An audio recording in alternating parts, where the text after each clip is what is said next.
తమిళ వచ్చా నీకు? తమిళ వచ్చావే? నిన్నటి నుంచే స్టార్ట్ చేసిన. నిన్నెందుకు వచ్చింది అశుభముహూర్తం? సీత తీసుకొచ్చింది అశుభముహూర్తం. సీత ఎవరు? ఎవరా? నీ ఫోన్ లో సీత అని పేరుతో ఉంది చూడు. ఎఫ్డి ఇరికే అని మెసేజ్ వచ్చి ఇరికే అని రిప్లై ఇచ్చిన బానే ఉంది. దాని అర్థం ఏంది? ఎట్టున్నావు అంటే బాగున్నా అని అర్థం. గూగుల్ తప్పేముంది? అంతవరకు అనుమాన పడలే నేను.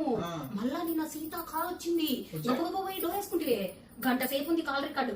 ఆ పక్క వాడు ఈ పక్క నువ్వు బర్గొట్లు వేసిన పక్క నాకు అని అందుకే డోర్ వేసుకున్నా బయటకు పోయి మాట్లాడుకోండి. అయినా నాకు అనవసరం. ఏం మాట్లాడతారో అర్థం కావాలంటే ఆ మాత్రం తమిళ చేసుకోవాలి. ఎప్పుడైనా కూడా ముందు జాగ్రత్త కోసం.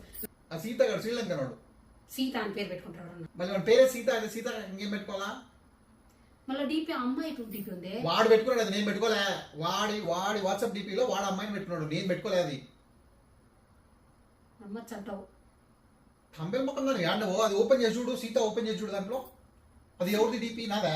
సీత చూడు ఎంత బాగుందో అమ్మాయి చూడు. అలా డీపీ అది వాడు పెట్టుకున్నాడు, నేను పెట్టుకున్నాను. ఒకసారి ఫోన్ చేసి మాట్లాడు. ఎప్పుడు ఇరుకో నల్ల ఇరికే సాపడో మాట్లాడు. అది ఎప్పుడుదో గతం గత.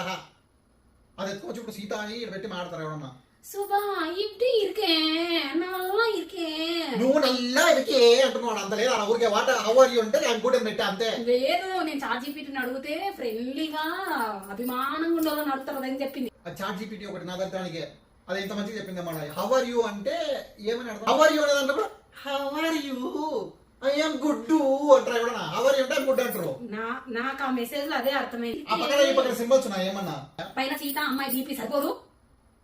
నువ్వే ఊహించేసుకుంటావు. ఆ పక్క ఫీలింగ్ కూడా హౌ ఆర్ యు అనేది ఫీలింగ్ నువ్వే బ్యాక్గ్రౌండ్. ఆ మాత్రం ఫీలింగ్ నాకు అర్థం కాదు. సుబా ఎప్పుడు ఇరికే నల్ల ఇరికే అని రిప్లై ఇచ్చివే. పోపు చేయించా.